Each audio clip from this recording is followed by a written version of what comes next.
श्रुति सम्मत हरि भगत पथ संयुत विरति विवेक ते न चलहि नर मोह बस कल्पहि पंथ अनेक।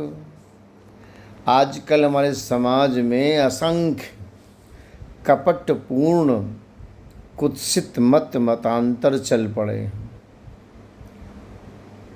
इन विविध पंथाइयों की रहनी देखाइए, घृणा होगी इनके प्रति। वचन भी विकारों से भरे बोलेंगे। इतने पर भी ये अपने मत की प्रशंसा में बड़ी बड़ी डींगे हाँकते हैं। मरत महेश उपदेश हैं कहाँ करत,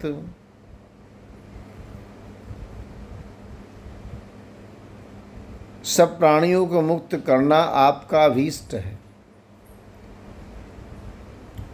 देवर्षि नारद जी परम भागवत राजा अम्बरीश के प्रति कहते हैं, अनन्यतयो मर्त्या भोगिनो अपि परन्तपाः ज्ञान वैराग्य रहिता ब्रह्मचर्यादि वर्जिताः सर्वोपाय विनिर्मुक्ता नाम मात्रैव जल्पकाः जानकी वल्लभस्यापि धाम निगच्छन्तु सादरम्।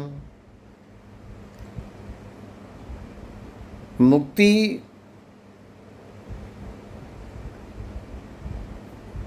क्या मुक्ति की जन्मभूमि धर्म की नगरी काशी स्वयं अपने वासियों को अपनी शक्ति से मुक्त नहीं कर सकेगी?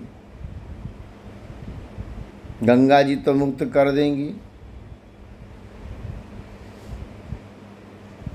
काशी नगरी में गली गली में दिन रात भगवान शंकर विचरते हैं। भगवान शंकर अपने अमृत उपदेश में सदग्रंथों में श्री राम नाम ही जपना कल्याण का उपाय बताते हैं। और स्वयं भी तुम पुनि राम राम दिन राती सादर जपहु अनंग राती। तो वेदों के उपवृहण रूप पुराण संहिता में सर्वत्र श्री राम नाम का प्रभाव गाया गया है। राम नाम की महिमा सभी युगों में उजागर की गई चली आई है। तो सिद्धांत निश्चित हुआ, अपनी बुद्धि को श्री राम नाम में लगाकर राम नाम में दृढ़ विश्वास जमा लें, श्री राम नाम से अनुराग बढ़ावें, राम नाम का दृढ़ भरोसा रखें। श्री राम नाम ही विपत्ति हटाने वाले हैं। हर तरह की विपत्ति छूटे न विपत्ति भजे बिनु रघुपति श्रुति सिद्धांत निवेरो। विनय पत्रिका में गोस्वामी जी ने कहा है। तो श्री राम नाम में दृढ़ विश्वास रखते हुए प्रेम पूर्वक श्री नामाभ्यास करते चलें।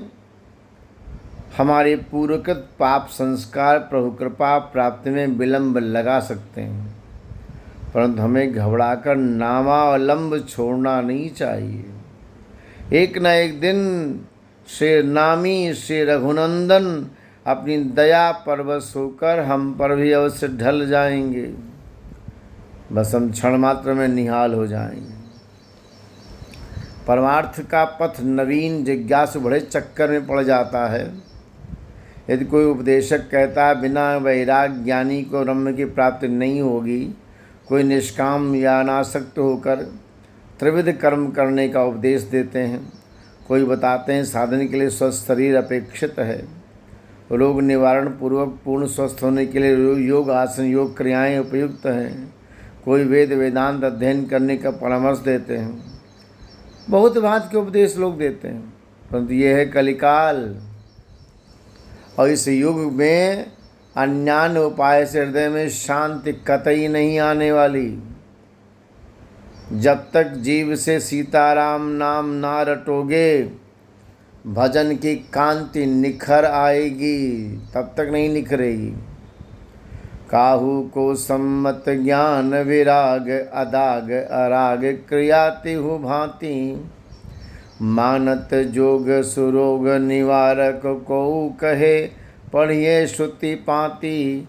ऐसे ही नाना विधान बखानत पै कली काल किए नहीं शांति। युग्म अनन्य सियावर नाम रटे रसना चमके कल कांति। चाहे वो व्यास जी हों, वाल्मीकि जी हों, अगस्त जी हों, शेषनाग जी हों, सनकादि हों, भगवान शंकर हों, सब ने राम नाम के प्रभाव से काल बाधा में रहित श्री राम प्रेम धाम प्राप्त किया है। सभी प्रवीण जापक रहे हैं। श्री राम नाम ही सुधा को पान करने योग्य, श्री नाम ही को ध्यान करने योग्य समझकर नाम साधना की है।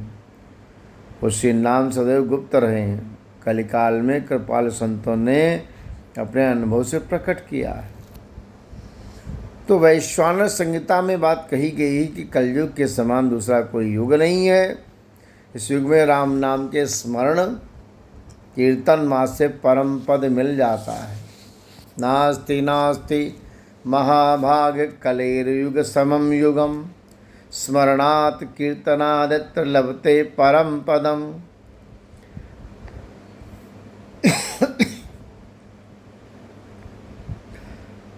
वेद पुराण विहाय सुपंथ कुमारग कोटि कुचाली चली है।